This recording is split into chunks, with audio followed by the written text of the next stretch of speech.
அல்லேலூயா. அல்லேலூயா சொல்லுமே. இப்பொழுது கூட நம்முடைய நெருங்கிய நண்பன், நல்ல சகோதரர், இள வயதிலேயே அவர் நிறைய ஊழியர்களை நம்ம இடத்துல செய்து வருகிறார்.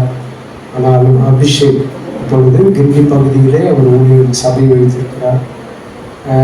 இப்பொழுது நம்முடைய வார்த்தையை, அடுத்த வார்த்தையை நம்ம இடத்துல கொடுப்பார். கரங்களை தட்டி நம்ம வரவேற்போம்.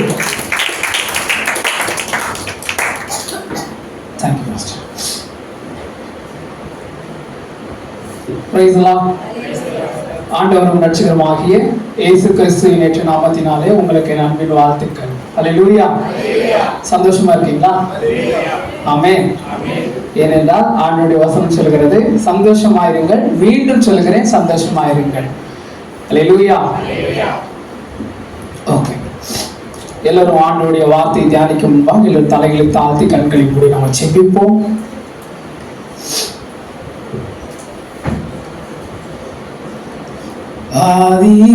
அதிகாலையில் திருமுகம் தேடி அர்ப்பணித்தேன் என்னையே.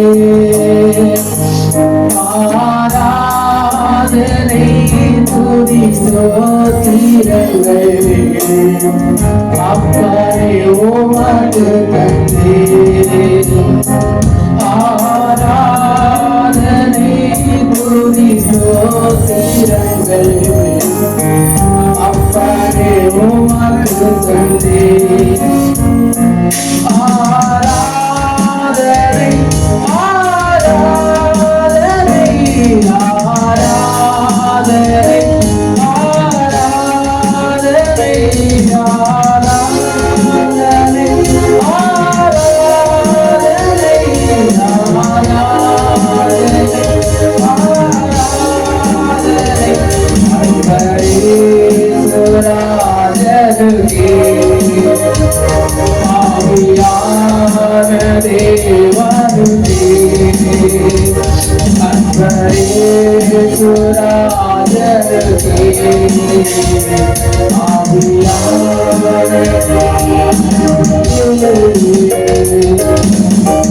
நன்றி செலுத்துகிறோம் ஆண்டவரே. நன்றியோடு துதிக்கிறோம் ராஜா. அப்பா, எங்களுக்கு தந்த நல்ல வார்த்தைகளுக்காக ஸ்தோத்திரம். நாங்கள் வாழ்வது உடைய கிருபை, நாங்கள் வளர்வது உடைய கிருபை, நாங்கள் இருப்பது உடைய கிருபை, நாங்கள் நிலைப்பது உடைய கிருபைப்பா. நாங்கள் உண்பது உடைய கிருபை, நாங்கள் உடுத்துவது உடைய கிருபை ராஜா. ஆண்டவரே, பாவி என்று எங்களை தள்ளிவிடாதபடி பரிசுத்தம் என்று ஆண்டவரே நீங்க ஆண்டவரை தேர்ந்தெடுத்ததற்காக நன்றி செலுத்துகிறப்பா. உங்களுடைய பிரசனம் உள்ள கரத்தினால் எங்களை ஆளுகை செய்கிறப்பா. ஆண்டுடைய வார்த்தை மூலமாய் ஆண்டவரை நீ பேச சுத்தமுள்ளவராய் ஆண்டவரை எவைகளை பேச விருப்பமுள்ளவராய் இருக்குது அவைகளை பேசுங்க தாழ்த்துகிறோம். இயேசுவில் நாம் செபிக்க நல்ல பிதாவே. அல்லேலூயா. அல்லேலூயா. எடுத்தவர்கள் வாசி கேட்போம். உபாகமம் 23ஆம் அதிகாரம் 6ஆம் வசனத்தை நாம் வாசிக்க கேட்போம். ஆமென். ஆமென். அல்லேலூயா. இன்றைக்கு ஆண்டவர் நம்மோடு கூட பேச போகிற வார்த்தை, உன் சமாதானத்தை நீ தேடு. நான் இன்னொருடைய சமாதானத்தை அல்ல, என்னுடைய சமாதானத்தை நான் இந்த இடத்திற்கு தேட வந்திருக்கிறேன். நம்ம ஆலயத்துக்கு வர்றது எதுக்காக வரும்? ஆண்டவரை தேடுறதுக்கு. எதுக்கு வரணும் யாருக்குமே எதுவும் தெரியலையா? நம்ம எதுக்காக வரோம் ஆலயத்துக்கு?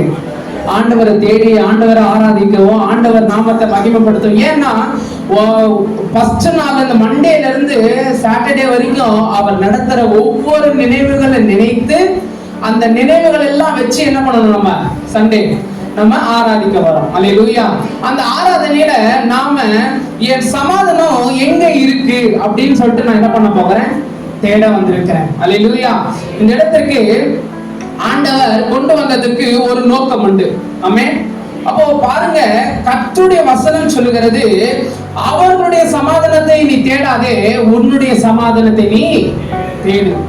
எப்படின்னா, என் சமாதானம் யாருக்கத்துல இருக்குன்னு பார்க்கும் பொழுது யோவான் 14ஆம் அதிகாரம் 27ஆம் வசனத்தை வாசி கேட்போம்.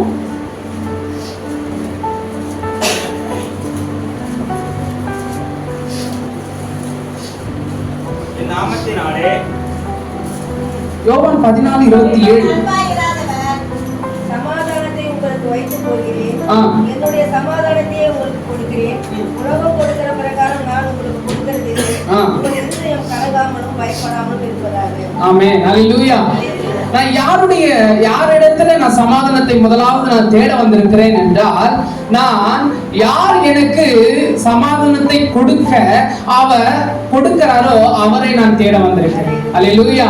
எனக்கு முழுமையா யாரிடத்துல நான் பெற்றுக்கொள்கிறேனோ அவரை நான் தேட வந்திருக்கிறேன். பாதியாகவோ, இப்போ ஒரு மனிதன் எடுத்துக்கிட்டீங்கன்னா அந்த மனிதன் கொஞ்சம் தான் சொல்ல முடியும் உண்மை. ஆமென். நிறைவா என்ன பண்ண முடியாது, உண்மையை சொல்ல முடியாது. இப்படிதான் இருக்கு. ஒரு பாஸ்டாவே இருந்தாலும் கூட ஒரு நபரை பார்க்கும்போது ஆண்டவர் அந்த நபருக்கு என்ன ஒரு ப்ராப்ளம் இருக்கோ, என்ன ஒரு இருக்கோ பிரச்சனை இருக்கோ, அதை என்ன பண்ணிருப்பார் ஆண்டவர் தரிசனத்தின் மூலமா சொல்லியிருப்பாரு. ஆனா அந்த காரியங்களை அவர் என்ன பண்ண முடியாது, முழுமையா அறிவிக்க முடியாது. ஏன் அப்படின்னா, முழுமையா அறிவிச்சாலே டாக்டர் சொல்லுவாரு, ஒருவர் கிட்ட வியாதி இருக்கு, அந்த வியாதியை எப்படி நம்ம சுகப்படுத்தணும் அதை தான் பார்ப்பாரு தவிர முழுமையா என்ன பண்ணிட மாட்டாரு, சொல்லிட மாட்டாரு. இப்போ ஒருத்தர் ஹார்ட் பேஷண்டா இருக்கிறாருன்னா அவரை கூப்பிட்டு உங்களுக்கு ஹார்ட் அட்டாக் வந்துடும், மறுபடியும் நீங்க வந்துச்சுன்னா நீங்க இறந்துடுவீங்கன்னு அவரை கூப்பிட்டு சொல்ல மாட்டாரு. யாரை கூப்பிட்டு சொல்லுவாரா, அவங்க கூட யார் வந்திருக்காங்களோ அவங்களை கூப்பிட்டு என்ன பண்ணுவாங்க, சொல்லுவாங்க. ஏன் அப்படின்னா அவங்க தைரியமா இருப்பாங்க, இவங்க வீக்கா இருப்பாங்க. அப்போ வீக்கா இருக்கிறவங்க கிட்ட போய் நம்ம சொன்னோம்னா வீக்கா இருக்கிறவங்க இன்னும் வீக் ஆயிடுவாங்க. எங்க வீட்டு பக்கத்துல ஒரு பாட்டி இருக்கிறாங்க. அந்த பாட்டி எல்லாருக்குமே கொரோனா ஊசி போட்டாங்க. ஆனா அந்த பாட்டிக்கு போடல. அந்த பாட்டி சொல்றாங்க, தம்பி நான் கொரோனா ஊசி போய் போட்டுக்கலாமாப்பா அப்படின்னாங்க. நான் சொன்னேன், நீங்க பயந்துட்டே போய் போட்டுக்காதீங்க, பயப்படாம போய் போட்டுக்கோங்க, அது ஒண்ணும் கிடையாது அப்படின்னு. அப்ப சொல்லும் போது அவங்க என்ன பண்ணாங்கன்னா, போய் அப்படியே பயப்படாமலே தைரியமா, நான் சொன்னேன் என்ன சொன்னா, சரி நீங்க உங்களுக்கு பயம் இருக்குல்ல, அப்ப ஏசப்பா கிட்ட சொல்லிட்டே போவாங்க, ஆண்டவரே என்ன காப்பாத்துங்க காப்பாத்துங்க காப்பாத்துங்க, நான் பயப்படக்கூடாது. அப்போ ஆண்டோடைய வசனம் சொன்னேன், என்ன சொன்னா, உங்களுக்கு பயமுள்ள ஆவியை கொடாமல் பலமும் அன்பும் தெளிந்த புத்தியில். அப்ப நான் தெளிந்த புத்தியோடு நாம் கடந்து போகும்போது அந்த இடத்துல ஒரு சமாதானத்தை நமக்கு நிலவிக்கிறவராய் இருக்கிறார். அல்லேலூயா. நம்ம எதுக்காக நம்ம அந்த இடத்துக்கு போறோமோ அதை நிலவிக்கிறவராய் இருக்கிறார். அப்போ அந்த பாட்டி என்ன பண்றாங்கன்னா, போறாங்க, ஊசி போட்டுக்கிட்டாங்க, வந்துட்டு கடையாண்ட சொல்றாங்க. நான் கடையாண்ட நிக்கும் போது சொல்றாங்க, தம்பி நான் போனேன், பயப்படாம போட்டுக்கினேன், எனக்கு ஒரு ப்ராப்ளமும் இல்லப்பா. ஏன் அப்படின்னா பாருங்க, அப்ப பயப்படுகிற அந்த நேரத்துல அவருக்கு வேண்டியது ஒரு சமாதானம். அவருக்கு வேண்டியது ஒரு சமாதானம். ஒருவர் வருகிறார்னா அவங்க கிட்ட நம்ம எல்லா ப்ராப்ளமும், இதுதாங்க உங்க ப்ராப்ளம், இதுதான் உங்க ப்ராப்ளம், நீங்க இப்படி இருப்பீங்கன்னா இல்ல. ஆண்டவர் சொல்றாரு, உன் குறைகளை அல்ல உன் நிறைவுகளையே பேசுவேன். ஆண்டவர் சொல்றாரு என்ன விஷயம்னா, உங்களுடைய குறைவுகள் அல்ல, உங்களுடைய குறைவுகள் யாருக்குள்ள, கிறிஸ்துவுக்குள்ள என்ன இருக்கு, எனக்கு என்ன இருக்கு, நிறைவா இருக்கிறது. அப்போ ஒரு நபரை பார்க்கும்போது இவர் இப்படி இருக்கிறாருன்னா இப்படி இருக்கிறான்னு சொல்லாதீங்க, அவங்க கிட்ட இருக்கிற நிறைவை பாருங்க. அல்லேலூயா. அதுதான் ஆண்டவர் பார்க்கிறார். சப்பானியை பார்த்து ஆண்டவர் சொல்றாரு, நீ எழுந்திருக்கிறாரு. அப்போ அவர் விஷயம் தெரிஞ்சிருக்கு, அவர் குறைவு இல்லை, அவருக்கு ஒரு நிறைவு இருக்குன்னு. ஏன் அப்படின்னா அந்த நிறைவு என்ன நிறைவுனா, அவர் மூலமா தேவநாமம் மகிமை அடையும் என்று. அல்லேலூயா. அப்போ பாருங்க, அவங்களை எழுந்து நடன்னு சொன்னதுக்கு மாத்திரத்தில் அவர் என்ன பண்ணாரு, எழுந்து நடந்தார். அப்போ அவர் சொன்ன ஆகும், அவர் கட்டளிட்டா நிற்குமே. ஆனா ஏன் நான் சொன்னா மாத்திரம் அந்த காரியங்கள் நடந்தேற மாட்டேங்குது? எல்லாம் யோசிப்போம்ல. நம்மளும் ஜெபிக்கிறோம், ஆண்டவரும் ஏசப்பாவும் ஜெபிக்கிறாரு, ஏசப்பாவும் காரியங்களை வாய்க்க செய்யறாரு. அவர் சொல்றாரு, என்னை காட்டிலும் நீங்க மேலானவைகளை செய்வீங்கன்னு சொல்லியிருக்கிறாரு. அப்ப நான் ஏன் செய்ய முடியல எங்களால் அப்படின்னு யோசிக்கும் போது நான் சொல்றேன் பாருங்க, நான் ஆண்டவர் நிறைவையே யோசிப்பேன், ஆனா நான் என்ன பண்ணுவேன், குறைவை மாத்திரம் தான் யோசிப்பேன். ஏன் அப்படின்னா, ஒருத்தவங்க வந்திருக்கிறாங்க குஷ்டரோகத்துல என் பக்கத்துல வந்தாங்கன்னா நான் என்ன பண்ணுவேன், தள்ளி போயிடுவேன். ஆனா ஆண்டவர் என்ன பண்ண மாட்டாரு, தள்ளி போக மாட்டாரு. அவங்க என்ன பண்ணிட, உடனே அணைச்சிப்பார். அவருடைய சிந்தனையும் வேற மாதிரி இருக்கும். என்னவா இருக்குன்னா, அவன் குஷ்டரோகி அல்ல, என்னுடைய பிள்ளை. ஆமென். அவருடைய சிந்தனை முழுவதும் அவன் குஷ்டரோகியாய் வரவில்லை, அவன் யாராய் வந்திருக்கிறான், ஆண்டவருக்கு குருசை சுமந்தவருக்கு அவர் எப்படியா வந்தாரா, பிள்ளையாய் வந்தார் என்று எழுதியிருக்கிறது. அல்லேலூயா. அப்போ ஆண்டோடைய நினைவுகள் வேறு, நம்முடைய நினைவுகள் வேறு. நம்ம ஒருவருக்கு சமாதானம் கொடுப்போமா, அவருக்கு சமாதானம் சமாதானமற்ற வாழ்க்கை கொடுப்போமா? சமாதானம் கொடுப்போம், கொடுத்துட்டு அடுத்த நிமிடமே நம்ம என்ன பண்ணுவோம்? வேற காரியங்களை செய்வோம். ஆனா அவங்களுக்கு தெரியாது. அந்த சகோதரி எனக்கு என்ன பண்ணாங்க? சமாதானமான வார்த்தையை சொன்னாங்க. ஆனா அவங்க தான் போய் வச்சிருக்கிறாங்க கச்சேரின்னு தெரியாது யாருக்கும். அல்லேலூயா. அப்போ ஆண்டவர் உங்களுக்கு இப்போ சொல்லிட்டு அதுக்கப்புறம் மாறுகிறவர் அல்ல. அவர் மாறாதவர், அவர் என்றும் மாறாதவராய் இருக்கிறார். அப்போ எந்த சமாதானத்தை நான் தேடி போகணும்? அப்போ யார் இடத்துல நான் தேடி போகணும் அப்படின்னா, எந்த நபரிடம் எந்த விஷயம் இருக்கோ அந்த விஷயத்தை தான் நான் தேடி போக முடியும். அல்லேலூயா. ஏன்னா நான் ஒரு மளிகை ஸ்டோர்ல போயிட்டு நான் போய் மெடிக்கல் ஐட்டம் வாங்க முடியாதாங்க. அல்லேலூயா. நான் மெடிக்கல்ல போய் என்ன பண்ண முடியாது? தக்காளி வெங்காயம் எனக்கு என்ன பண்ணுங்க கொடுங்கன்னு சொல்லி நான் என்ன பண்ண முடியாது, வாங்க முடியாது. ஏன் அப்படின்னா எங்கெங்க என்னென்ன பொருள் இருக்கோ அந்தந்த இடத்துல தான் நான் அந்த பொருளை நான் வாங்க முடியும். ஆகையினால இந்த சமாதானத்தை ஆண்டவர் சொல்றாரு, இது உலகம் கொடுக்கிற பிரகாரம் அல்ல, என்னுடைய சமாதானத்தை நாங்கள் உங்களுக்கு என்ன பண்றேன், வைத்து போகிறேன். அப்போ அந்த சமாதானத்தை நான் தேட அழைக்கப்படுகிறேன். அல்லேலூயா. ஏன் அப்படின்னா அவர் எனக்கு நிறைவா தருகிற சமாதானம். அவர் கொடுக்கிற ஒரு 3 நாளா என்ன பண்ணிட்டு இருக்கேன்னா ஆராதிச்சுட்டு இருக்கேன். என்னடா தினமும் எல்லாருமே ஆராதிப்பாங்க, இவரு ஸ்பெஷலா என்ன 3 நாள் மட்டும் ஆராதிக்கிறாருன்னு இல்ல.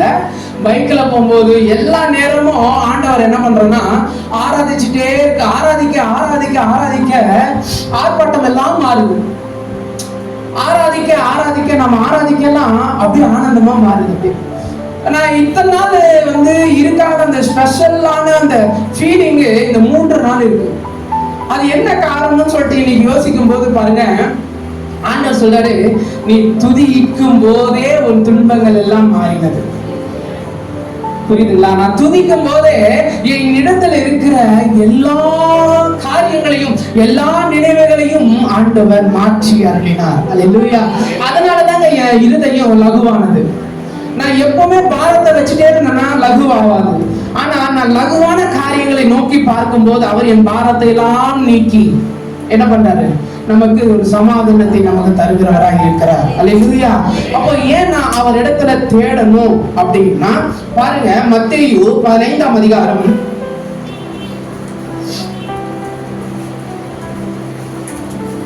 22 இருந்து 28 முடிய.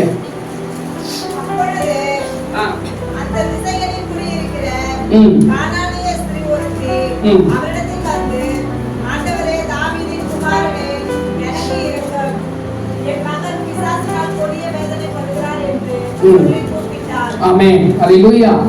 பாருங்க, இந்த வசனத்துல ஆண்டவர் தெளிவா சொல்றாரு, அந்த சகோதரி சமாதானம் இல்லாம இருக்கிறாங்க. எந்த சகோதரி?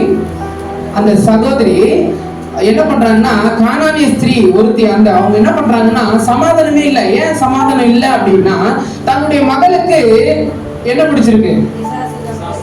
பிசாசுனால கொடிய வேதனை. வேதனைனால தாங்க முடியாது, இதுல வேற கொடிய வேதனை பண்ணுகிறார். அல்லேலூயா. அப்போ அது நிமித்தம் ஒரு சமாதானமே இல்லை அந்த குடும்பத்துல.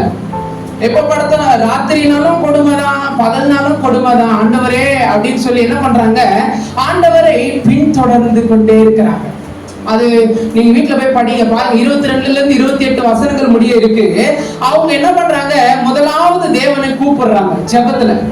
ஆண்டவரே நான் ஜெபிக்கிறேன், ஜெபத்துக்கு என்ன பண்ணுங்க நீங்க பதில் கொடுங்க. ஆண்டவரே என் மகளுக்கு ஒரு சமாதானத்தை தாங்க. ஆண்டவரே என் வாழ்க்கையில ஒரு சமாதானம் இல்லாம இருக்கு, இதோ இந்த பிரச்சனை எல்லாம் நிலவி கொண்டு இருக்கு, இது எனக்கு என்ன பண்ணுங்க உதவி செய்யுங்கன்னு சொல்லிட்டு அவங்க என்ன பண்றாங்க, தேடிட்டே இருக்கிறாங்க, ஜெபிச்சுட்டே இருக்காங்க.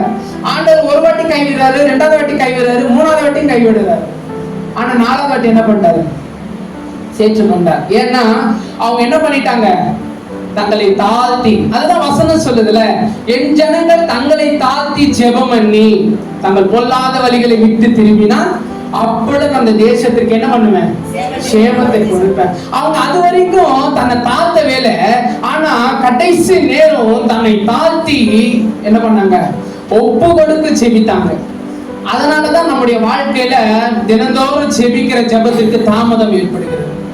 நான் ஜெபிக்கும் போதே ஆண்டவரே நான் இது செஞ்சிட்டப்பா, உமக்கு நீங்க எனக்கு இது செஞ்சிடணும். என்ன சொல்றேன்னா, நீங்க இது நான் இது செஞ்சுட்டேன், நீங்க என்ன பண்ணுங்க, எனக்கு செஞ்சு கொடுத்துருங்க. இதுதான் சொல்றமே தவிர அப்பா எனக்கு செய்யுங்கப்பா, நீங்க தான்ப்பா என் தகப்பன், நீங்க தான் என் ராஜா. அப்படின்னு நம்ம ஒரு காலமாச்சு நம்ம என்ன பண்ணியிருக்கிறோம், சொல்லியிருக்கிறோமா? இல்லை. அல்லேலூயா. அப்போ நம்முடைய சமாதானம் எங்க இருக்குன்னு தெரிஞ்சுக்கணும். ஃபர்ஸ்ட் எங்க இருக்கணும் தெரிஞ்சிட்ட பிறகு அந்த சகோதரி என்ன பண்ணாங்க, ஓடி வந்து ஏசப்பா காலில் அப்படியே என்ன பண்ணிட்டாங்க, சாஸ்தாங்கமாய் வணங்கிட்டாங்க. வணங்கின பிறகு, ஆண்டவரே, நான் எங்க போனாலும் என் மகளுக்கும் எனக்கும் சமாதானம் உண்டாகாது, உம்முடைய சமூகத்துல வந்தா மாத்திரம்தான் எனக்கு சமாதானம் உண்டாகும் சொல்லிட்டு என்ன பண்ணிட்டாங்க, சரணை அடைஞ்சதுனால ஆண்டவர் சொன்னாரு, உன் மகளுக்கு என்ன ஆயிடுச்சு, சுகம் கிடைச்சிடுச்சு. அல்லேலூயா. அப்ப பாருங்க, நம்முடைய சமாதானத்தை சரியான இடங்களில் நாம் தேட அழைக்கப்படுகிறோம். சரியான இடம் அவருடைய சமூகத்திலே தான் நித்திய ஆனந்தமும் இருக்கு, பரிபூர்ணமும் இருக்கு, எல்லாமே இருக்கு. அல்லேலூயா. அவருடைய சமூகத்துல வந்தாலே எல்லா ப்ராப்ளமும் சால்வ் ஆயிட்டே இருக்கும். ஏன் அப்படின்னா, இங்க வந்த பிறகு நம்ம வீட்டுடைய காரியங்களை குறித்து நம்ம யோசிக்கல, நம்ம அவருடைய காரியங்களை, அவர் என்ன சொல்ல போறாரு, அவருடைய வார்த்தை எப்படி இருக்க போகுது. இந்த நேரத்துல ஒரு பாடலை பாடுவோம், ஒரு மகிமையான காரியங்களை செலுத்துவோம், அப்படிதான் யோசிக்கணுமே தவிர, இல்ல நான் வீட்டுக்கு போகணும், ஹஸ்பண்டுக்கு சமைக்கணும், என்ன பண்ணணும், பிள்ளைங்களுக்கு எல்லாம் சமைச்சு போடணும், அப்படி ஒரு ஆலோசனை.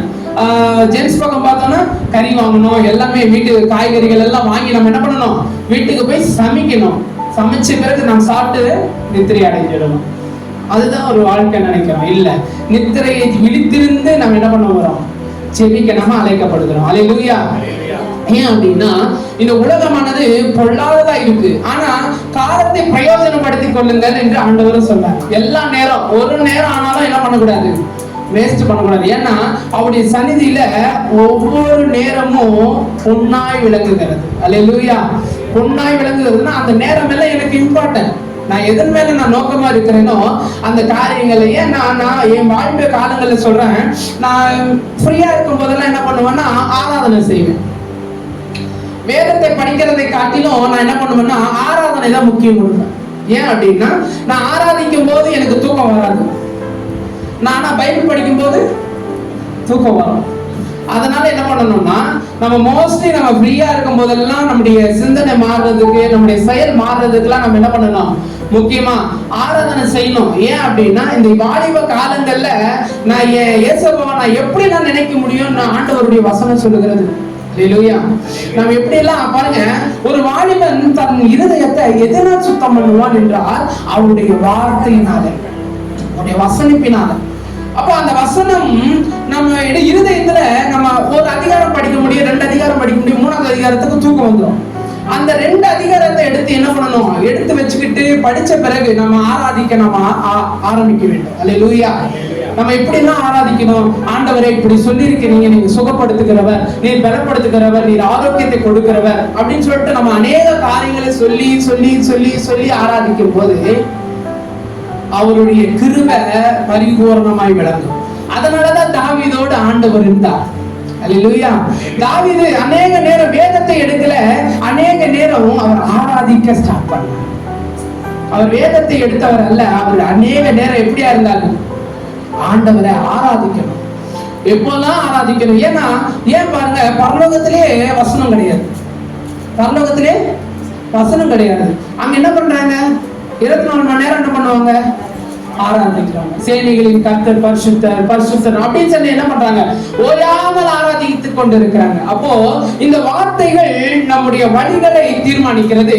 நாம் ஆராதிக்கும் போது நம்முடைய ஆவிக்குரிய வாழ்க்கை மேன்மை அடைகிறது. அல்லேலூயா. வசனமானது என்னுடைய வழிகளை, இந்த உலகத்துல நான் வாழ வழிகளை காட்டுகிறது. நான் ஆண்டவருக்கு ஏற்ற வழிகளை நான் வழி நடக்க இந்த வசனம் எனக்கு உதவுகிறது. ஆனால் நான் ஆராதிக்க ஆராதிக்க ஆராதிக்க என்னுடைய போராட்டங்கள் மாறும். நான் எல்லா ப்ராப்ளம்லாம் என்ன பண்ணும், அது மாற ஆண்டவர் என்ன பண்ணுவார், ஒரு சமாதானத்தை கொடுக்கிறவராக இருக்கிறார். அல்லேலூயா. இப்ப பாருங்க, அந்த சகோதரிக்கு தெரிஞ்சிருக்கு, ஏசப்பா கிட்ட போனா எனக்கு ஒரு சமாதானம். நான் யார் இடத்துல போனாலும், ஒரு சகோதரன் இடத்துல போனாலும், ஒரு சகோதரி இடத்துல, யார் இடத்துல போனாலும் எனக்கு அந்த ஒரு நாள் மட்டும்தான் எனக்கு என்ன பண்ண முடியும், விடுதலை கொடுக்க முடியும், சமாதானம் கொடுக்க முடியும். நான் ஒரு இடத்துல கடன் வாங்கிட்டேன்னா, ஒரு 50,000 கடன் வாங்கிட்டேன்னா, ஒரு நாள் மாத்திரமே அந்த கடனை ஒருவர் எனக்கு கட்டி கொடுப்பாங்க. அநேக நாள் என்ன பண்ண மாட்டாங்க, அவங்க கட்டி கொடுக்க மாட்டாங்க. அல்லேலூயா. தினந்தோறும் எனக்கு வட்டிக்கு காசு கொடுங்க அப்படின்னா கொடுக்க மாட்டாங்க. ஏன் அப்படின்னா அவங்க ஒரு தரம் மாத்திரம் தான் எனக்கு கொடுக்க முடியுமே தவிர அவங்க ஆயுள் நாட்கள் முழுவதும் அவங்க என் கூட இருக்க போறது இல்லை. ஆனால் எனக்கு வேண்டிய மட்டும் என் கொடுக்கிற தேவன் என் கூட இருக்கிறார். அவர் எப்பொழுதுமே இருப்பார். அவர் ஆயுள் காலம் முடியும் வரையிலும் அவர் என்ன பண்றாரு? அதுதான் ஆண்டவர். நீ உயிருள்ள நாள் மட்டும் என்ன பண்ண? உன் சமாதானத்தை தேடு. என் சமாதானம் என் ஆண்டவரா. நான் என் ஆண்டவரை தேடிட்டாலே போதுங்க, என் வாழ்க்கையில இருக்கிற எல்லா காரியங்கள், மாறாத காரியங்களே மாறும். அதுதான் ஆண்டவருடைய வசனம் சொல்கிறது. சூழ்நிலைகள் மாறும், பிரச்சனைகள் மாறும், கடல் போல வருது. ஆண்டவரே அப்படின்னு சொன்னா ஆண்டவர் சொல்றார், விசுவாசம் உள்ளவனாயிரு. அப்ப மோசே வந்து இஸ்ரவேல் ஜனங்கிட்ட சொல்றாங்க, நீ விசுவாசமா இரு. ஆண்டவர் என்ன பண்ணுவார்? பார்வோன் கைக்கு தப்ப வைத்தவர் இந்த செங்கடலுக்கும் நம்ம என்ன பண்ணுவார்? தப்ப வைக்க வல்லவரை. அவங்க உடனே வந்து தப்ப வைத்த பிறகு, செங்கடல் இரண்டை பிளந்த பிறகு, அவங்க எல்லாம் கரையேறின பிறகு என்ன பண்ணல? ஆண்டவருடைய வசனத்தை படிக்கல. அவங்க என்ன பண்ணாங்க? முதலாவது அவங்க என்ன பண்ணாங்க? முதலாவது ஏன் அப்படின்னா, எனக்கு ஜெயம் கொடுத்தவர் என் கூட இருக்கிறார். அவர் யெகோவா நிசியா இருக்கிறார். அல்லேலூயா. அதனாலதான் அந்த கடலையே தாண்ட வச்ச தேவன் நம்ம சின்ன சின்ன பிரச்சனை தான், சின்ன சின்ன சூழ்நிலை தான். அந்த சூழ்நிலையை ஆண்டவர் மாற்ற மாட்டாரா? மாற்றுவார், நிச்சயமா மாற்றுவார். நம்ம நினைக்கிற நினைவுகள் என்ன தெரியுங்களா? ஆண்டவரே இன்னைக்கு நீங்க மாத்திட்டீங்க, நாளைக்கு நாளைக்கு எப்பவுமே ஆண்டவர் மாத்துகிறவராயிருக்கிறார். எப்பவுமே மாத்துவார். அவரை கூப்பிடுகிற யாவருக்கும் அவர் எப்படியா இருக்கிறார்? சமீபம் என்றால் பக்கத்துல இருக்காரு. ஒரு தகப்பன் தாய் தானே பக்கத்துல இருக்க முடியும். அப்படிப்பட்ட நேசம் நம்ம ஆண்டவர் நம்ம மேல் வச்சிருக்கிறார். நம்ம எவ்வளவு தடவை ஆண்டவரே போங்க ஆண்டவரே, நான் இன்னைக்கு ஜெபிக்கலப்பா, இன்னைக்கு முடியலப்பா என்னால. நம்ம எத்தனை பேர் அதிகாலை சொல்லி இருக்கிறோம். அதிகாலையில ஆண்டவரே 4 மணிக்கு எழுப்புங்கன்னு சொல்லி ஜெபம் பண்ணி படுத்துடுறோம். அதுக்கப்புறம் ஆண்டவர் என்ன பண்ணி எழுப்பிடுறாரு. அதுக்கப்புறம் நம்ம என்ன சொல்லிடுறோம்? ஆண்டவரே என்ன தூங்க விடுங்க. என்ன பண்றோம்? தூங்க விடுங்க ஆண்டவரே, தூக்கமா டயர்டா இருக்கு. நைட் என்ன எத்தனை மணிக்கு படுத்தேன்? 11:30க்கு படுத்தப்பா, முடியலப்பா. அதே மாதிரி ஆண்டவர் சொல்லியிருந்தா இப்போ நம்ம உட்கார்ந்து இருப்போமா? அல்லேலூயா. யோசிக்க அழைக்கப்படுகிறோம். ஆமென், ஆமென்.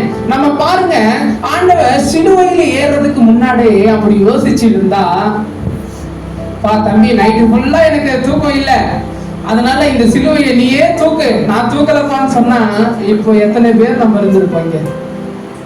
அப்போ அவருடைய அன்பு பெருசு. அப்போ அந்த நேரத்தை நாம் பார்த்தோமானால் இந்த நேரமானது ஈஸியா போயிடும். அதனாலதான் அதிகாலையில் என்னை தேடுகிறவர் என்னை கண்டடைகிறான்.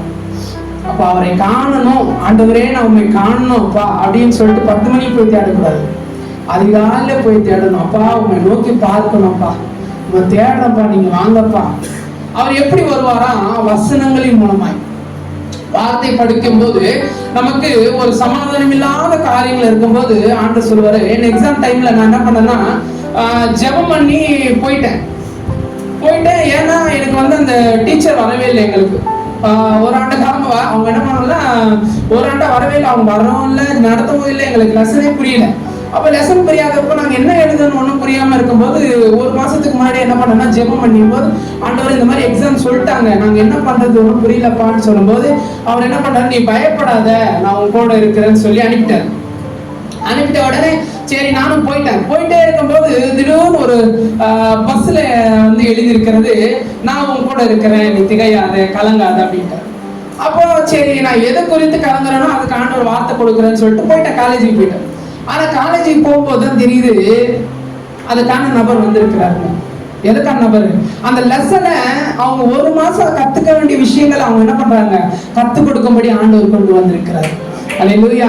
ஏன் அப்படின்னா, ஏன் இந்த விஷயங்களை சொல்றேன்னா, நம்ம எத்தனோ காரியங்களை பயப்படுவோம். ஆண்டவரே இது எப்படி நடக்கும், நான் போய் செய்யறேனே, இந்த காரியங்களை செய்யறேனே, நான் என்ன பயந்தேன்னா எக்ஸாம் யாருமே நமக்கு சொல்லிக் கொடுக்காம நம்ம என்ன பண்ண முடியாது, எழுத முடியாது, பரீட்சை எடுக்க. நம்ம என்னுடைய ஆவிக்குரிய வாழ்க்கையிலே அப்படிதான். ஆண்டவர் ஆவியானவர் நமக்கு கைட் பண்ணலன்னா நம்முடைய இந்த ஆவிக்குரிய வாழ்க்கையில நம்மளால வாழ இயலாது. அவருடைய கிருபை இல்லைன்னா நம்மளால என்ன பண்ண முடியாது, நிலை நிற்க இயலாது. அதே போல அந்த எக்ஸாமுக்காக நான் ஜெபித்த ஜபத்தை கர்த்தர் கேட்டு எங்களுக்கு என்ன பண்ணாரு? ஆயத்தப்படுத்தி கொண்டு வந்தார். நம்ம எதுவுமே இல்லாம, அதே போல எக்ஸாம்லயும் பயந்துதான் கொண்டுதான் போனேன். எல்லாருமே வந்து உட்காந்து நல்லா படிச்சுட்டு இருக்கிறாங்க. நம்ம என்ன பண்ணலன்னா படிக்கவும் இல்லை, ஒன்றும் இல்லை. சரி எழுதுவோன்ட்டு போயிட்டு உட்காந்து எழுத ஸ்டார்ட் பண்ற முடியல. படிச்சா தானே தெரியும் அப்படின்ட்டு இருக்கும்போது அப்போ ஜெபம் பண்ண, ஆண்டவரே முன்னாடி தான் படிச்சிருக்கோம்ல, எல்லா காரியங்களும் படிச்சு வச்சிருப்போம்ல, அப்போ எக்ஸாம் அன்னைக்கு படிக்கல நம்ம, அப்போ போய் உட்காந்து எழுதுறேன், ஒன்றும் வரல. அப்போ ஜெபம் பண்றேன், ஆண்டவரே எனக்கு என்ன பண்ணுங்க, ஞாபகம் சக்தி தாங்க, நான் இது வரைக்கும் என்னென்ன படிச்சனோ அந்த இதெல்லாம் மனப்பாடமா இருக்க உதவி செய்யுங்க, ஞாபகம் கொடுங்க அப்படின்னு சொல்லும்போது நான் என்ன பண்றேன்னா எழுத ஸ்டார்ட் பண்றேன். அப்போதான் ஒவ்வொரு வார்த்தையாய் வந்து கொண்டு இருக்கிறேன். ஏன் இதை அந்த வசனங்களை நான் சொல்றேன் அப்படின்னா, ஆண்டவர் இதுவரைக்கும் என்னை கைவிட்டதே இல்லை, அவர் விட்டு விலகினதும் கிடையாது.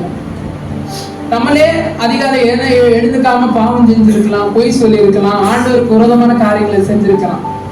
ஆனா ஆண்டவர் என்ன பண்ணல, இது வரைக்கும் என்ன கைவிடல. நீ என்ன செஞ்சாலும் நான் யாரு, நீ யார், நான் உன் தகப்பன், நீ என்னுடைய பிள்ளை. இல்லையா? ஏன் அப்படின்னா ஒரு தகப்பன் இருக்கிறார், ஒரு மகன் இருக்கிறாங்க. அந்த மகன் வந்து அநேக தவறுல ஈடுபட்டு கொண்டு இருக்கும் போதெல்லாம் தகப்பன் என்ன பண்ணாரு, உணர்த்தி கொண்டே இருக்கிறார். இது செய்யாத, இது தப்பு, இது செய்யாத, இது தப்பு, இது செய்யாத தப்புன்னு சொல்லி உணர்த்தி கொண்டே இருக்கும் பொழுது உணர்த்த உணர்த்த உணர்த்த நம்ம அந்த காரியங்களை மீண்டும் செய்து கொண்டேதான் இருக்கிறோம் அந்த மகனை போல. ஆனா ஒரு நாள் வந்தது, அவர் தன்னை தானே மறித்து அவனை என்ன பண்ணார், உணரச் செய்தார். அல்லேலூயா. அந்த தகப்பனை போல நம்முடைய தகப்பன் என்ன பண்ணாரா, சிலுவையில போய் மறித்து நம்மை உணரடைய செய்தார். ஆண்டவர் இதுதான் பாவம் பா, இதை விட்டு நீ என்ன பண்ணு, விலகி போ, இது உன்னை என்ன பண்ணாது, ஒன்னும் செய்யாது, அது உன் உயிர் எடுக்கிறமா, இல்ல நான் அதிகாரம் கொடுத்திருக்கிறேன்ல, அது உன்னை ஒன்றும் செய்யாது. ஏன் அப்படின்னா அவர் என் கூட இருக்கிறார், ஜீவனுள்ள தேவன் என் கூட இருக்கும் போது என் ஜீவன் பறி போகாது. அல்லேலூயா, அல்லேலூயா. அப்ப பாருங்க, அந்த சமாதானம் எங்க இருக்கு, அப்பாவுடைய சமூகத்துல இருக்குன்னு சொல்லி நம்ம என்ன பண்ணணும், தெரிந்து கொள்ள நம்ம அழைக்கப்படுகிறோம். அல்லேலூயா. அதே போல அந்த சமாதானம் எப்படிப்பட்டது அப்படின்னு பார்க்கும் பொழுது பிலிப்பியர் 4ஆம் அதிகாரம் 7ஆம் வசனத்தை நாம் வாசிக்க கேட்போம்.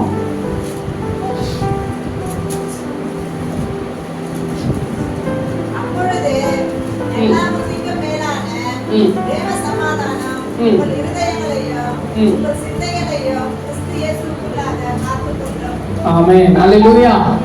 அப்போ இந்த வசனம் எல்லாம் தெளிவாய் சொல்கிறது, அப்பொழுது எல்லா புத்திக்கும் மேலான தேவ சமாதானம் உங்க இருதயங்களையும் உங்க சிந்தைகளையும்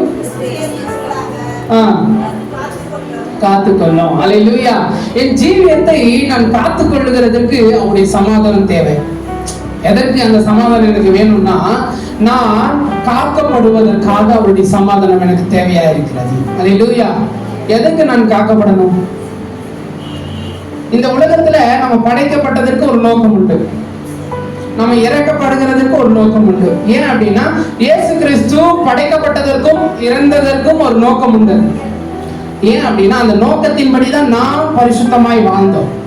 அந்த நோக்கத்தின்படிதான் இந்த உலகத்துல எப்படி எப்படிலாம் வாழணும், எப்படி எப்படிலாம் இருந்தா எப்படி எப்படிலாம் இருப்பீங்கன்னு சொல்லிட்டு நமக்கு என்ன பண்ணாரு, ஒரு முன்மாரியை காண்பித்து கடந்து சென்றார். அல்லேலூயா.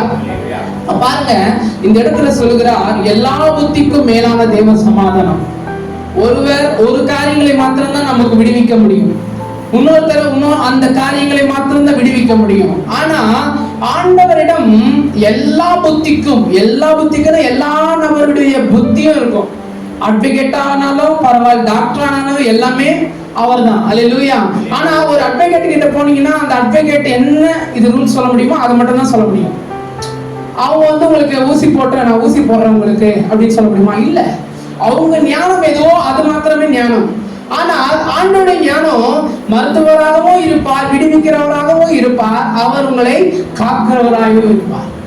அவர் எல்லாமுமாய் இருக்கிறவராய் இருக்கிறார், எல்லாருக்கும் எல்லாமுமாய் இருக்கிறார். அப்ப நான் வியாதி நேரத்துல ஆண்டவரே அப்படின்னா அவர் மருத்துவரா இறங்குகிறவராய் இருக்கிறார். நான் ஒரு கேஸ்ல மாட்டிட்டு ஆண்டவரே அப்படின்னா அங்க எந்த ஞானத்தின்படி இருக்கணுமோ அந்த ஞானத்தின்படி அவர் இருப்பார். அல்லேலூயா. அதுக்கு நீ யாரும் கேஸ் வாங்கிடாதீங்க. அல்லேலூயா. ஆண்டவர் பாருங்க, நம்முடைய வாழ்க்கையில நமக்கு என்ன செய்ய வேண்டுமோ அவைகளை முன்பே என்ன பண்ணிட்டாரு, கொடுத்துட்டார். ஆனா நிறைய பேர் என்ன பண்றாங்க தெரியுங்களா, ஆண்டவரே எனக்கு தாரும், ஆண்டவரே எனக்கு தாரும், ஆண்டவரே எனக்கு தாரும் இல்ல, ஆண்டவரே நீங்க தந்ததற்காக உமக்கு நன்றி. ஆண்டவர் சொல்லிட்டாரு, உனக்கானவைகள் என்ன பண்ணிட்டேன், கொடுத்துட்டேன். இந்த உலகத்துல காலேஜ் படிக்கிற வரைக்கும் எல்லா புத்தகங்களும் வந்துட்டு, காலேஜுடைய ஞானம் எல்லாம் இங்க இருக்குது, காலேஜ் வரைக்கும் இருக்கு. ஃபர்ஸ்ட் ஸ்டாண்டர்ட்ல இருந்து எல்கேஜில இருந்து ஃபர்ஸ்ட் ஸ்டாண்டர்ட் எல்லா சப்ஜெக்டும் எல்லா படிப்பும் ஞானமும் இருக்கு. அது என்ன பண்ணிட்டாங்க, கொடுத்துட்டு போயிட்டாங்க. யாரும் போய் என்ன பண்ண முடியுது, கொடுக்கறது கிடையாது. இது கொடுங்கன்னு சொல்ல மாட்டோம். நம்ம போய் ஒரு எல்கேஜி பசங்களை கூட்டிட்டு போயிட்டு இந்த படிப்பு எனக்கு கொடுங்க அப்படின்னு சொல்றது இல்ல, இந்த படிப்புல இவனை சேர்த்துக்கோங்க. அப்போ ஆண்டவர் என்ன பண்ணிட்டாரு, 10th சப்ஜெக்டும் கொடுத்துட்டாரு, 12th ஆசீர்வாதமும் கொடுத்துட்டாரு, காலேஜுக்கான ஆசீர்வாதமும் உனக்கு கொடுத்துட்டாரு. இந்த உலகத்துல என் கையின் பிரயாசத்துல நான் எவைகள் எல்லாம் வாங்க முடியுமோ அந்த ஆசீர்வாதத்தை எனக்கு என்ன பண்ணிட்டாரு, கொடுத்துட்டாரு. ஆனா நான் என்ன பண்றேன் தெரியுங்களா, ஆண்டவரே இன்னும் என்னை ஆசீர்வதிங்க. அதனாலதான் சோதனை. அதனாலதான் என்ன வந்து ஆண்டவர் சொல்றாரு, எல்லாமே உங்ககிட்ட கொடுத்துட்ட பிறகு என்னப்பா கேட்டுட்டு இருக்கிற, அவைகளை பெற்றுக்கொள்ள நான் தகுதியா இருக்கிறேன்னா இல்ல.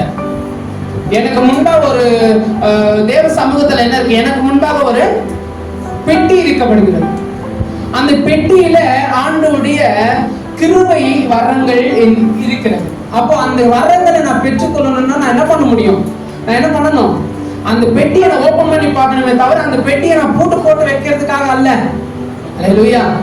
நான் என்ன பண்ணணும், எனக்கு முன்பாக ஒரு வேதாகமத்தை வைத்தார்கள்னா அந்த வேதாகமத்தை நான் பூட்டியே வைக்க கூடாது. அது என்ன பண்ணணும், திறந்து ஒரு பேஜியா அந்த பேஜ்ல என்னென்னலாம் தேவன் சொல்லுகிறார், என்னென்னலாம் தேவன் என்கிட்ட பேச விரும்புகிறாரோ அவைகளை நான் என்ன பண்ணணும், பேச நான் படிக்க அழைக்கப்படுகிறேன். அல்லேலூயா. ஏன் அப்படின்னா ஒரு வீட்டுக்கு ஜெபத்துக்காக கூப்பிட்டுருந்தாங்க. அவங்க பாட்டி உடம்பு சரியில்லைன்னு சொன்ன சரி நான் போனேன் ஜெபம் பண்றதுக்காக. போகும்போது நான் என்ன பண்ணிட்டேன்னா, பைபிள் எப்பவுமே பேக்ல இருக்கும், பேக் எடுத்துட்டு தான் போனேன். எடுத்துட்டு போயிட்டு நான் என்ன பண்ணலைன்னா அவங்க கிட்ட பைபிளை கேட்டேன். என் பைபிள் எடுக்கல, அவங்க பைபிள் அம்மா உங்க பைபிள் கொடுங்கன்னு சொல்லிட்டு சின்ன பசங்க இருக்காங்க வாலி பிள்ளைங்க, அந்த பிள்ளைங்கிட்ட கேட்டா 3 பைபிள் எங்க வச்சாங்க தெரியல, தேடிட்டே இருக்கிறாங்க, அழைச்சிட்டே இருக்கிறாங்க. என்னம்மா வாங்கம்மா, டைம் ஆயிடுச்சுமா, காலவரை ஆயிடுச்சுமா, ப்ரேயர் பண்ணி கிளம்பணுமான்ற இன்னும் தேடுக்கிறாங்க. ஐயா வந்துடுறேன், ஐயா வந்துடுறேன் எங்கதான் தேடுறாங்க தெரியல. அப்புறம் பார்த்தா கட்டில் கீழே மூலையில போட்டு வச்சுக்கிறாங்க. எங்க என்னது பைபிள் வேதாகமம். அப்போ எடுத்துட்டு வரும்போது எனக்கு அழ வந்துச்சு. ஏன் அப்படின்னா இவங்களுக்கு ஃப்ரீயா கொடுத்துட்டாங்க, அதை என்ன பண்ணல, அதை மதிக்கல, அது எங்க வைக்கணும்னு தெரியல, அவங்களுக்கு என்ன பண்ணல, அதை படிக்கணும் கூட தெரியல. அது அப்படியே தூசி அப்படியே தட்டின உடனே புதுசா வருது. ஆனா என் பைபிளை பாத்தீங்கன்னா கீஞ்சி கந்தலா இருக்கும். ஏன் அப்படின்னா நம்ம எப்போ அதுதான் உலகத்துல சொல்லுவாங்கல்ல, படிச்சு கிழிச்சிட்டேன். அதை போல பாருங்க, நான் திருப்பி படிக்கும் போது அந்த காகிதங்களே கையில வந்துடும். ஆனா நான் எதுவுமே யூஸ் பண்ணலன்னா ஆண்டவர் நம்ம யூஸ் பண்ண மாட்டாங்க. நீங்க எப்போ ஆண்டவரை நீங்க எப்போ யூஸ் பண்றீங்களோ அப்போதான் உங்களுக்கு யூஸ் பண்ணுவாங்க. அல்லேலூயா. அப்ப இல்லைன்னா யூஸே பண்ண மாட்டாரு. நம்ம எப்பவுமே ஆண்டவரே இந்த ஓரத்துல இருந்து எங்கேயும் போயிடாதீங்க, தொலைஞ்சு போயிடுவீங்கன்ட்டா அப்புறம் நம்மளும் தொலைஞ்சு போக வேண்டியதுதான். ஆண்டவரே கூப்பிட்டாலும் அது ஏன்றாரு. அப்புறம் அல்லேலூயா. அது ஏன் சொல்லிட்டாருன்னா ஒன்னும் பண்ண முடியாது. அதனாலதான் ஆண்டவருடைய வசனம் சொல்லுகிறது, இரவும் பகலும் அவருடைய வேதத்தில் தியானமா இருக்கிற மனுஷன் பாக்கியவான்னா என்னங்க, பாக்கியவான்னா என்ன, சகலவற்றிலும் ஆசீர்வாதமா இருக்கிறவனே பாக்கியவான். சகலவற்றிலும் ஆபிரகாம் தொடங்கின காரியங்கள் அவனுக்கு யாருமே தடை சொல்லல. ஆபிரகாம் காரியங்களை என்ன காரியங்களை டச் பண்ணி, என்ன ஒரு நிலமா இருக்கட்டும், ஒரு போரா இருக்கட்டும், என்ன காரியங்களை அவர் செய்தாலும் அந்த காரியங்களுக்கு யாருன்னா தடை சொன்னாங்களா? ஏன் அப்படின்னா இரவும் பகலும் ஆண்டவருடைய சமூகத்துல அவர் காத்திருந்ததுனால அநேக காரியங்களை அவன் பாக்கியவனா இருந்தார். அதே போல நாம் என்ன பண்றோம்னா, இரவும் பகலும் ஆண்டவர் எனக்கு கற்றுக் கொடுத்த காரியங்கள்ல இந்த நாள் முழுவதும் எனக்கு வழி நடத்தினார் பாத்தீங்களா, அதை நினைச்சு நான் ஆராதிக்கணும். ஆண்டவரே எனக்கு இந்த நாள் முழுவதும் எங்களை நடத்துனீங்க. நான் எத்தனை தடவை நான் பேசியிருக்கிறேன். ஆனா ஆண்டவர் சொல்லுவாரு, நான் எத்தனை தடவை உங்ககிட்ட பேசியிருக்கிறேன், என்னைக்குன்னா செவி கொடுத்திருக்கிறியா? அப்போ ஒரு டீச்சர் வந்து ஒரு வாலிபன் கிட்ட சொல்லும் போது, நான் எத்தனை தடவை உங்ககிட்ட சொல்லியிருக்கிறேன்டா, நீ கேட்டியா அப்படின்னு கேட்கும்போது அவர் சொல்லுவார், நீ சொல்றது என்ன, நான் கேட்கறது என்ன, கேட்டு என்ன பண்ண, ஒரு காலம் வாங்கினேன் மறுகாலம் விட்டுருவேன்மா. நாளைக்கு போகும்போது ட்ரெயின்ல என்ன பண்ணுவான்னா மிச்சர் வித்துட்டு போயிட்டு இருக்கான். அவங்க டீச்சர் பார்த்தாரு, பார்த்துட்டு, நான் அன்னைக்கே சொன்னா நீ கேட்டு இருந்தா என்ன இருக்கும், வாழ்க்கை நல்லா இருக்கும். நீ கேட்காம தான் என்ன பண்ற, இப்ப மக்கா இருக்கிற. அப்போ உணர்றாரு, என்ன உணர்றாரு அந்த நபர், என்ன சொல்றாருன்னா, ஆமா டீச்சர், நான் அன்னைக்கே உங்க வார்த்தை கேட்டிருந்தா இப்ப நல்ல வேலையில இருந்திருப்பேன். அவனோட ஃப்ரெண்டு இருக்கான், அவன் எல்லாவற்றிலும் அந்த டீச்சருடைய வார்த்தையை பின்னிட்டு கேட்டு பின்தொடர்ந்து இதை செய்யணுமா அதை செய்யணுமா எல்லாவற்றையும் கற்றுக்கொண்டவன் எல்லா காரியங்களிலும் பாக்கியவானா இருக்கிறான். ஆனா எதுவுமே கற்றுக்கொள்ளல, அவர் சொன்னா என்ன நான் கேட்டது என்னன்னு சொல்லிட்ட மாதிரி நம்ம இருந்தோம்னா நம்முடைய வாழ்க்கையில எந்த காரியங்களையும் நாம் சுதந்திரிக்க இயலாது. அல்லேலூயா. ஏன் அப்படி சொல்றேன்னா, ஆண்டவர் தினந்தோறும் எல்லா நேரங்களும் பேச ரெடியா இருக்கிறாரு. ஆனா நான் செவி கொடுக்க ரெடியா இருக்கிறேனா? செவி கொடுக்காதவனுக்கு ஆண்டவர் என்ன பண்ண மாட்டாரு. இது நிச்சயமான வார்த்தை. அல்லேலூயா. அவர் செவி கொடுக்கிறது அல்ல, செவி கொடுக்கிறவனுக்கு அவர் என்ன பண்றாரு. ஏன் அப்படின்னா அவருடைய வழி செம்மையா இருக்கிறது, அவருடைய வழி எதுக்குமே தடை இல்லை. ஆண்டவரிடம் போகணும்னா ஆண்டவரை என்னன்னு ஏற்றுக்கொள்ளணும், எல்லாவற்றையும் அவங்க என்ன பண்றாங்க. ஒரு இந்து மக்களா இருந்து ஆண்டவருக்குள்ள வரணும் அப்படின்னா ஒரே ஒரு நபர் மட்டும் ரட்சிக்கப்பட்டு ஆண்டவருக்குள்ள வரணும், எல்லாமே தடை சொல்லிட்டே இருப்பாங்க. ஏன் அப்படின்னா இந்த காரியங்களை செய்யாத, இதை பண்ணாத, அதை வணங்காத, இது வணங்காத, செய்யாத அப்படின்னு. ஆனா அவங்க என்ன பண்ணுவாங்க, ரகசியமா வருவாங்க. அது ஆவியானவர் சொல்றாரு, அந்த காரியங்கள்ல அவங்க என்ன பண்றாங்க, தனித்தனியா வருவாங்க.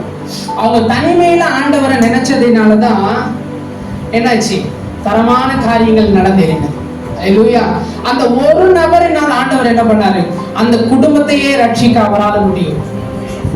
அவரால் முடியாதது ஒன்றுமே இல்லை. ஆமே.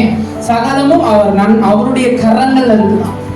சகலமும்னா எல்லா இடங்களும் அவருடைய கரங்கள்ல. அப்போ நாம் என்ன நினைக்கிறோம், நம்முடைய நினைவுகள் குந்தி தான் போகும். ஆனா ஆண்டவருடைய நினைவுகளோ அது குந்தி போகிறவைகள் அல்ல. அல்லேலூயா. குவிலாக நம்முடைய கிருபையை ஆண்டவர் என்ன பண்றார், நமக்கு கொடுக்கிறவராய் இருக்கிறார். அப்போ நான் முதலாவது என் சமாதானம் யாரிடத்துல இருக்கான், ஆண்டவர் இடத்துல இருக்கு. ரெண்டாவது, நான் என் சமாதானம் எதற்காக ஆண்டவர் நமக்கு சமாதானம் கொடுக்கிறார், ஒரு நிறைவானதை நான் சுதந்திரித்துக் கொள்ள. அந்த நிறைவின் மூலமாய் நம்முடைய வாழ்க்கை, நம்முடைய செயல்கள், நம்முடைய பலவீனங்கள் எல்லாவற்றையும் மாற ஆண்டவர் என்ன பண்ணுவார், நமக்கு தயவு கொடுக்கிறவராய் இருக்கிறார். அல்லேலூயா. அப்ப பாருங்க, ஒரு சமாதானத்தை நீ தேடு என்று சொல்லும் போது அந்த விஷயங்கள்ல ஆண்டவர் நம்மை நிரப்பி நம்மை ஆளுகை செய்து என்ன பண்றாரு, இந்த இடத்துல ஒரு தெளிவை கொடுக்கிறவராய் இருக்கிறார். ஆண்டவரே, இல்ல ஆண்டவரே, அவங்க எப்படி இருக்கிறாங்க, ஆண்டவரே அவங்க நல்லா இருக்கிறாங்கப்பா, நாங்க இப்படி இருக்கிறோம்ப்பா. அதுதான் ஆண்டவர் சொல்றாரு, அவங்க நன்மையை தேடாதீங்க, உங்க நன்மையை தேடுங்க. உங்களுக்கு என்ன ஆண்டவர் கொடுத்திருக்கிறாரோ, எங்க அம்மா அடிக்கடி சொல்லுவாங்க, என்ன விஷயம்னா, அவங்களுக்கு கொடுத்ததை நீ பார்க்காத, உனக்கு கொடுத்ததை பாரு. என்னன்னா, ஆண்டவர் எனக்கு எவ்வளவு கிருபை கொடுத்திருக்கிறாரோ அவ்வளவு கிருபை கொடுத்திருக்கிறாரு, அதுக்கு நன்றி சொல்லிப்போம். ஆண்டவரே, இல்ல ஆண்டவரே, அவங்களுக்கு அதிகமா கொடுத்துட்டீங்க, எனக்கு கம்மியா கொடுத்துட்டீங்க அப்படின்னா நம்ம காய்கறி போல லாஸ்ட் வரைக்கும் உதவாம என்ன பண்ணிடுவோம், போயிடுவோம். மரணம் தான் நமக்கு. ஆனா ஆண்டவர் எனக்கு கொடுத்த காரியங்கள்ல நான் போதும் அப்படின்னு சொல்லி அவருடைய கிருபையை, ஆண்டவரே உங்களுடைய கிருபை தாங்க, உங்களுடைய பலனை தாங்க, எங்களுக்கு எல்லாவற்றையும் நீங்க என்ன பண்ணுங்க, வாய்க்க பண்ணி கொடுங்கன்னு சொல்லி நான் செபிக்கும் போது ஆண்டவர் என்ன பண்ணுவார், நம்மை நடத்துகிறவராய் இருக்கிறார். அல்லேலூயா. அப்போ உன் சமாதானத்தை நீ தேட நீ அழைக்கப்படுகிறார். அல்லேலூயா. கர்த்தர் தாமே திருவசனம் நமக்கு ஆசீர்வதிப்பாராக.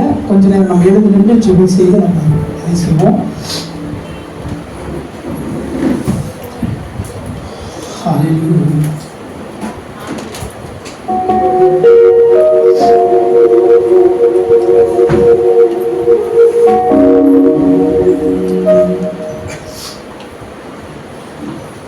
நன்றியோடு நான் துதி பாடுவேன், எந்த இயேசுராஜா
இப்பொழுது மறைந்து போகலாம், ஆனால் உன்னோடு இருக்கிற உறவு மாறாதது. ஆவியானவர்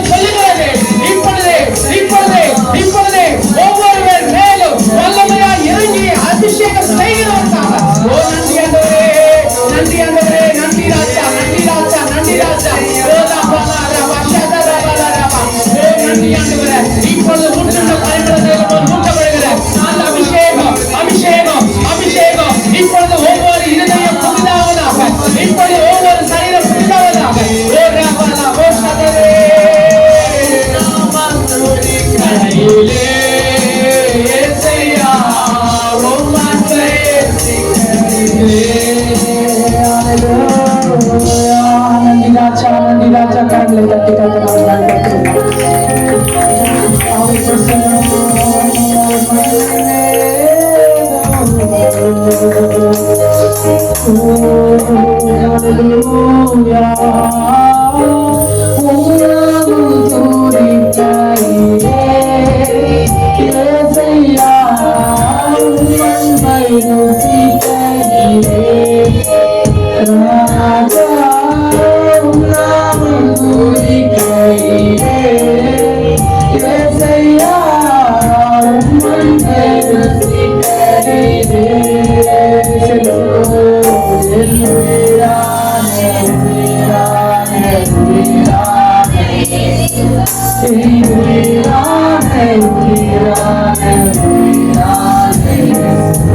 Amen.